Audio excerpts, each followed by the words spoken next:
Better late than never. I'm here for a Kickstarter project analysis. The Kickstarter has already passed. I guess I wasn't paying attention, but you can still late pledge. So let's check them out. Right, we're looking at Dragon Valley expansion, the Advisors and Quest expansion. Dragon Valley Advisors and Quest is the long-anticipated expansion to Dragon Valley Rise of Corundia, and this expansion as Advisors and Quest. It's all in the name. Right, so we're looking at a box, we're looking at a card deck, another card deck, reference card, and a crown vault. Yeah, so my man CW Karsten, he was the leader back when of the Dallas Game Designers Group, and yeah, I played Dragon Valley a time or two. I think I played this expansion when it was getting designed. So great game, great tower defense game. 38 backers, $2,385 to the campaign. Funded on March the 5th. I've been having some hospital stays, not myself, but a lot of stuff going on, so I kind of missed it. But huge thanks. Funding is complete now to construction, and like I say, you can still late pledge, which I went ahead and did. And yeah, huge thanks. Funding is complete now on to construction. Project funds complete. Okay, I'm on the wrong page. Where am I supposed to be at?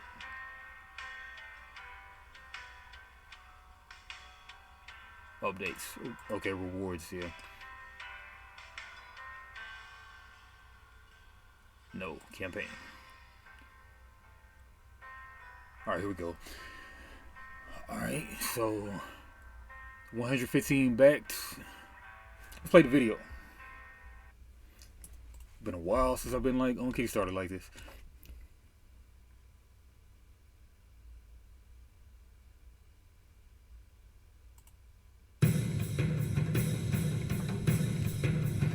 Welcome back to Dragon Valley, Rise of Corundia.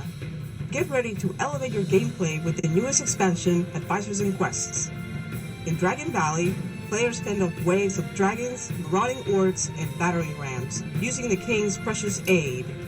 Supplies are scarce, and the stakes are high. Each turn, one player must divide the aid into piles for the group. Will they play fair, or cunningly hoard what they need to survive? Once the aid is distributed, players must act fast, building defenses, striking offensives, and deploying temporary boosts to face the advancing enemies. Every decision could mean survival or defeat. Now, Advisors and Quests brings a new depth and strategy to the world of Dragon Valley. Advisors offer powerful abilities to gain honor and turn the tide in your favor. Transform excess resources into victory points. Exploit your opponent's hesitation to your advantage, and even reclaim what you thought was lost. Quests adds thrilling layers to strategy with new abilities and objectives. Ongoing personal goals to enhance your strategy. One-time opportunities to claim glory. And ways to directly disrupt your rivals' plans. This Kickstarter campaign is your chance to claim exclusive rewards. Whether you missed out on the original campaign or want to complete your collection, now is the time. The King's Aid's cards provide new tools to lure enemies, bolster your forces, and unleash devastating sieges. The Dragon Valley Turnings Mini expansion adds a competitive edge, with an interactive timer that keeps the tensions high and decisions quick. No time for second guessing, every moment counts. We've got 3 tiers to suit every hero. For original backers, grab the new expansion to complete your set. For retail buyers, get all the exclusive content you've been waiting for. Are you new to Dragon Valley? Start your adventure with the Ultimate Collection. The Kingdom of Corundia needs your strategy, your courage, and your loyalty. Back the campaign today and claim your place among the heroes of Dragon Valley. Thanks for your continued support.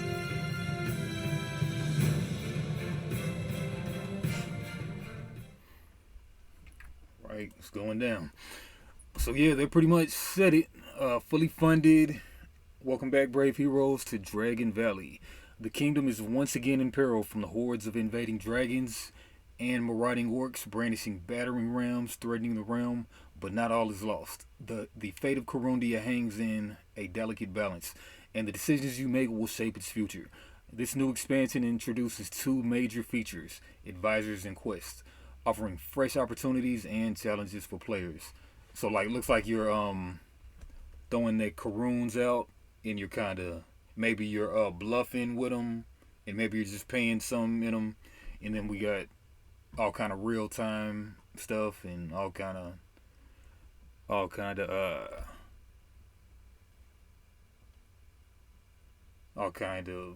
I'm forgetting the word. I'm tripping. But like you got a lot of stuff going on with hexes and spatial movement and everything. A lot of stuff going on.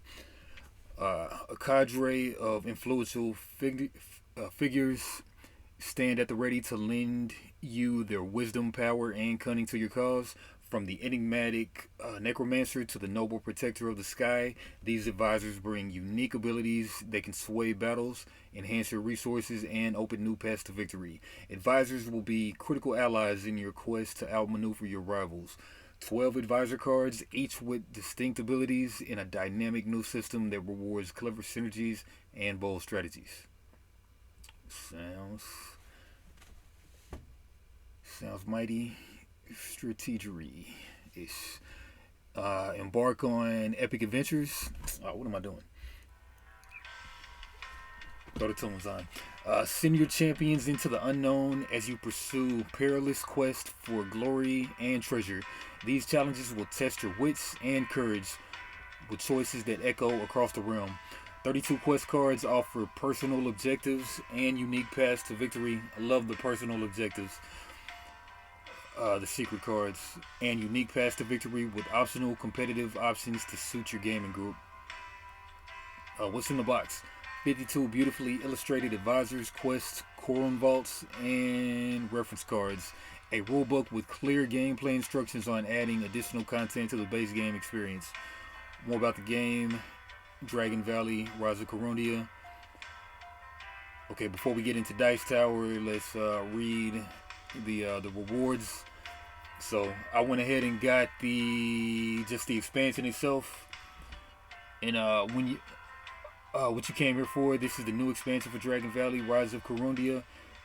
It adds quests that provide unique objectives to gain you faster favor with the king or ways to thwart your opponents. It also adds powerful advisors that vary game to game to provide even more variety to the highly variable base game. I'm hearing a lot of great things here. Okay, then you can also add Mystic Potions, a whole different game. New rewards here, $30. A few have asked for the ability to support Mystic Potions without having to back other items. Here's your opportunity. $30 right there. And then complete your collection, $40. Get all the expansions and extras to complete your collection. This tier is for people who have the base game and missed out on the original Kickstarter campaign. It does not include the base game. $40 and I'm sure $11 shipping. And $95 for the whole shebang minus the Mystic Potions. Get the base game along with all the expansions. This tier is for those who don't have a copy of Dragon Valley and want the expansion, tourneys, and Kickstarter exclusive cards. 95 buccarinos. If you want to kind of cheap out, if you kind of want to cheap out like me, you can check Noble Knight games, but but you don't need to do that. Get it here. Pick Curiosity, $1, and the funny period ended on March 5th. But like I said, you can late pledge. But let's see what the Dice Tower had to say back in the gap.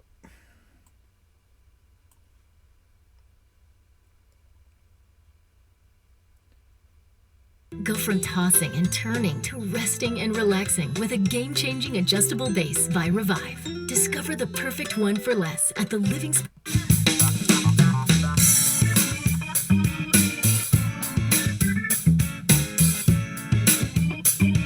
Alright, you know how I do. I kind of 2x speed it, so if you're not used to it, get used to it.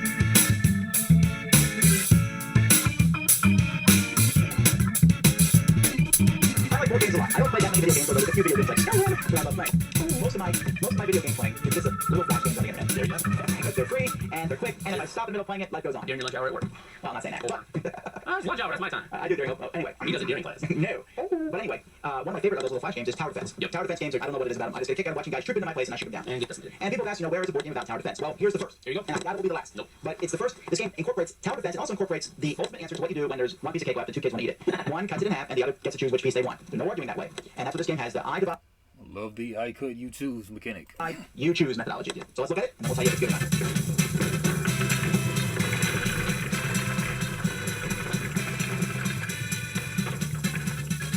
So here's the board, and you can see here's a scoring track that players will have, and I really like the artwork on this whole thing, by the way. And down here's where the players are playing, and we're going to concentrate just on one section. So each player's going to have their own section, and enemies are going to be marching in here, coming from the mountain pass, and they're going to march down this column till they get to this row where the keep is, and then they'll march towards your keep. Here's your keep. And players will be building different buildings in this area. But how do they do that? And this game has a very simple mechanic that you might have seen used before. At the beginning of each round, players are going to reach into a bag and pull out some cubes. Okay, there's 6 different cubes, and let's say it's a 3-player game, we pull 6 cubes, and lo and behold, we got all 6 kinds. The good ones are knights, archers, and trebuchets. These are good guys. And then we got orcs, dragons, and battering rams. These are bad guys. A player will also draw 4 buildings, so here's 4 different types of buildings, and these buildings will have different benefits, but you can see each building is built in a different area. Like this one is built down here, the dungeon is built in the dungeon section, a stable is built in one of these green ones, and this moat and ferry is built on one of these sections here. And so a player has some of these buildings that they've drawn, so in a 3-player game, they would draw 4 of them. And then you'll draw some cards. And again, in the 3-player game, you draw 5 cards. Now, the player who goes first each turn, that player is going to take these and split them into 3 groups in the 3-player game. If it was 2 players, it would be 2 groups. So let's say I'm going to say, oh man, that's a good card, this is a good card, I'm going to put those together. These are 2 cards, this is a bad card, so I'm going to put this over here. But the bad card comes with 2 buildings and 2 of the good troops. These 2 good cards come with all 3 enemy troops, but they also get the buildings. This is not a very good pile, but it's not a bad pile either. So I split it into 3 different groups. And then the other 2 players are each going to choose a group, and the guy who split them gets the last group. You immediately take any enemies that you've gotten and stick them there, and you'll take any good guys that you've gotten, and you'll stick them in your keep. Then after the players are split up, they're going to take turns doing actions. And actions are usually consist of building buildings like this here into different areas, or moving your troops. And each troop has different movement. Players have a card that says exactly how troops move on the board. After everyone is done taking their actions, and these cards we played, some of the cards are played at specific times, then the bad guys will move. Like I said, they move in a very specific way. However, what you can do is, like for example, this moat will shuttle off, for example, the battering ram. When it hits that, the battering ram is going to go 1 space this direction. Then it'll keep coming down. However, if you can set up other things, if I put another moat here and then another moat here, this battering ram is going to eventually be forced off the cliff. And if you force someone off a cliff, that's worth 4 points. And also, you'll notice that there's points on the other side here. If you move your good guys into spots where there's bad guys, they're going to fight. And there's a chart on who kills what. For example, a knight destroys a battering ram. A knight takes out an orc, but he's destroyed too. Dragons kill knights. And there's different, there's a different grid to show what each of the guys does to each other. So you can take out the bad guys in different ways. Otherwise, if the bad guys do make it through your defenses and march to your keep, you will lose points. Now, another way, so there's 3 major ways to get points. One is by destroying the good guys. The farther you destroy them to the mountain pass, the more points you get. Shoving them off the cliff is even better. That's another way. So there's 2 main ways to get points. Another way is to get some armies of your own, some armies of good, and get them out into the field. And when you come out here, you can attack. You pick one of these spots, and you see what's on it. This is, for example, an orc outpost. You need 4 knights and 2 trebuchets to take this sucker out. Now, fortunately, there are cards that will let you increase the power of your abilities. For example, a blacksmith will increase the power of your knights. So if you have a blacksmith, you only need 2 knights to take this out because each knight counts as a double. And so you can upgrade your knights and abilities. And when you take this orc outpost out, you get 14 points. And there's different ones out here, although there are also areas that are just a big field and nothing. So that's the way the game progresses. Now, what's really nice is there's a very strong turn order, and you follow that, and it will tell you exactly when many cards are played. Like this smite card is played at a very specific time on the turn order chart, and players are going to constantly be trying to pick between the 3 different strategies of going out and fighting enemies and destroying them, shuttling enemies off the mountain, or going out and fighting troops here to get points. As soon as one player gets 30 points, then the game is over. Well, you finish that round out, and the player with the most points is the winner of this game. Final thoughts. It's interesting because the game doesn't, as far as I can tell, it doesn't say like tower defense, but when I was explaining it to Sam, he had said this is a tower defense game. Yeah, exactly. And it is kind of. Half of it is. Yeah, because you don't have to sit there and do the tower defense, and you could just go out and fight. Exactly. And I like, if there's one really strong point of the game, that is it right there. It's the fact that the different strategies seem to be very well balanced. Yeah, they are. Going out and fighting, you get a lot of points for that, but it's a ton of work to get it together. Killing the monsters is the easiest thing to do, but you lose, it's a few points. Pushing them off the side of the mountains is middle of the ground, but it takes a lot of setting up to get that done. Right. The disadvantage I would have to the game, I think, is that the divide part, I love it. I love taking all those things and dividing them up. However, that takes up a good chunk of time because you really want to make sure you divide it well. And so I want to, okay, if I'm giving him these bad things, I'm going to give him these good things. And you really are trying to set it up so that your opponent chooses the pile that you want them to. Seems like one of the advantages of the new expansion is that they said that they have a timed mechanism, so it kind of makes things go way faster. Choose. Yeah. But you don't help them out too much. So to me, that's an interesting concept. But it can drag the game down. The game box says 120 minutes, and I think that if somehow you could speed that up, the game would be 60 minutes. Yeah. I think that's a good. I wonder if the new expansion makes it just be 1 hour. I think we spend more time on that than anything else. I wonder if random piles would work. No, I don't know. But see, I like the idea of splitting and choosing. The buildings are neat. I like the fact that there's different kinds of buildings and they do different things, and then the movement of the people and the grid is neat. Although I will say that the choosing and dividing is much more interesting than the actual playing. When you get actions on your turn, and you're like, I put out a building. Your turn. Once you get your cards and once you get your buildings, it's pretty much you just go through the motion. It's almost like you don't have to take turns doing it. I don't know how placing one building before another would make a difference unless you're wanting to place them both in the same spot. You know what I'm saying? How? Yeah, I guess. I mean, Once you have your stuff, you can just do it. I don't know why you would need to take turns back and forth. Now, with a 2-player game, I don't know why it would happen, why it would make a difference, but maybe with 3 or 4 players, it would make a difference. the buildings, the symbols on the buildings, at first I thought, oh, great, all these symbols, but it's not that difficult. And the player aid is really handy. Yeah. It has 3D rendering artwork on the board, and I thought the board just looked fantastic. Yeah, looking down and looking at each of the board does look castles, great. It just has a good look to it. I mean, I wish I could have little plastic dragons instead of red cubes, but I can't think of any functional way to pull them out of the bag randomly then. No, there would. You have to use cubes in this regard. Yeah. Unless you pull cubes out and replace them. Yeah, So the cubes are a bit abstract looking is what I'm saying. yeah, there's a way around it. But I mean, it seems like the board would look kind of crowded, and it didn't. It was very, No. very cut and dry what was what and where everything was, Maybe like if you silk printed the cubes, but it's just doing way too much. and how everything was going to work out. So, not a problem there at all. I like it. I think it's a good game. I wish it could be sped up. That's my only thing. I just wish it kind of played a little faster because there will be times where I'm just sitting there waiting for the other person to divide. And watching him divide is kind of interesting, but there's not much else I can do. I can't sit there and think about what else I'm going to do my turn because I really need to know what I'm getting. Right. But other than that, it's a good, solid game. It's not as fantasy themed as you might think. You probably could put medieval theme on it. Yeah, but I'm watching the whole dang thing. But yeah, I mean, you heard it from the guys themselves, Tom and Sam. Great game. We got, promo, 57 second promo, older one. Let's check that out.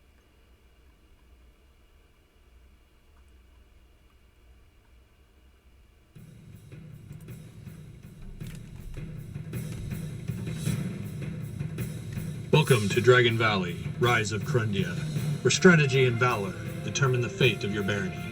The kingdom is under siege. Fire-breathing dragons, marauding orcs, and relentless battering rams threaten your land.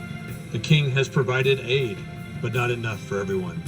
It's up to you to negotiate, strategize, and distribute these vital resources wisely. In this thrilling board game, players work to defend their baronies and siege enemy territories while scoring points through shrewd planning and clever decisions. The game ends when a player reaches 30 or more points at the end of a round. But beware, victory lies not in reaching the threshold first, but having the highest score when the dust settles.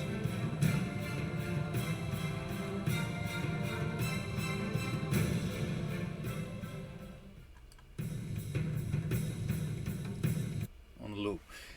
Yeah, but that's it though. Fun game. I played it 2 times, 1 to 2 times. I can't wait to play again. And yeah, like I said, late pledges are still available. Check them out. Follow games, like, comment, subscribe. Come back for some more.